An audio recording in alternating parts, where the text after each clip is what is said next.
Hi everyone. Lots of students struggle with the difference of two squares, and so here's a little bit about it. I'm going to keep it simple, go through the basics. Everything we do one way in maths we do the other. Like we learn to multiply, the reverse of this divide. When we expand the bracket, the reverse of, instead of saying reverse expand the bracket, we say factorise. And factorise actually means to put a multiplication in.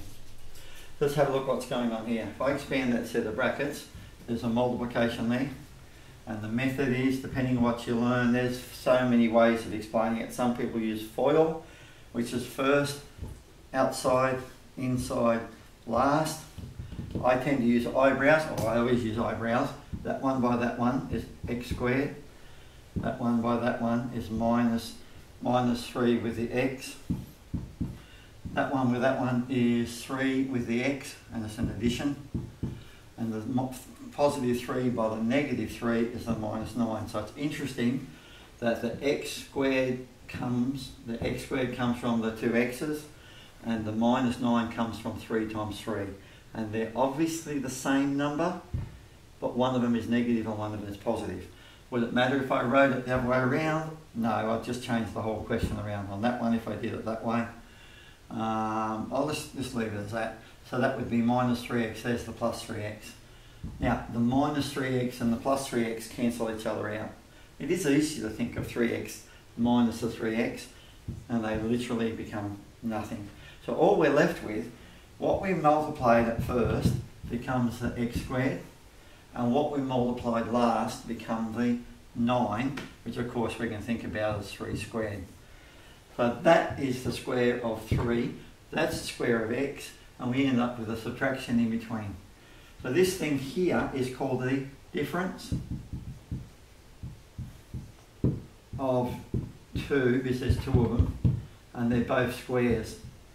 So this one's a square, that's square of x, this is the square of 3. Just as a rule, some people teach it, I can still remember learning at school that I had to write that as x squared, and then I had to write that as 3 squared. And then I was told by my wonderful maths teacher to call that the first, and then call that the last. And he wrote up a rule which just said, first take the last, multiplied by first plus the last.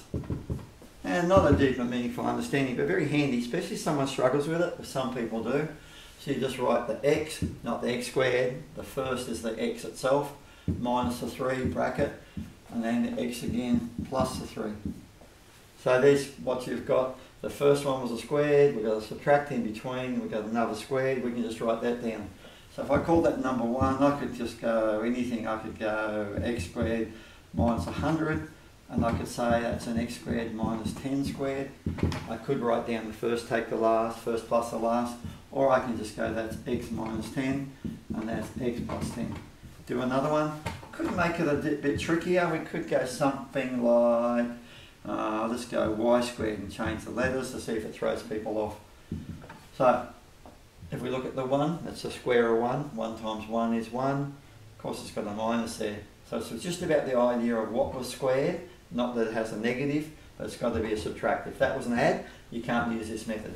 So the first one is a y, take the last one which is a 1, the first one was a y, plus the last one is a 1, and without going too long, let's just go for one more, and I'm just going to make it, going out to 9 again. Let's go 25 minus x squared.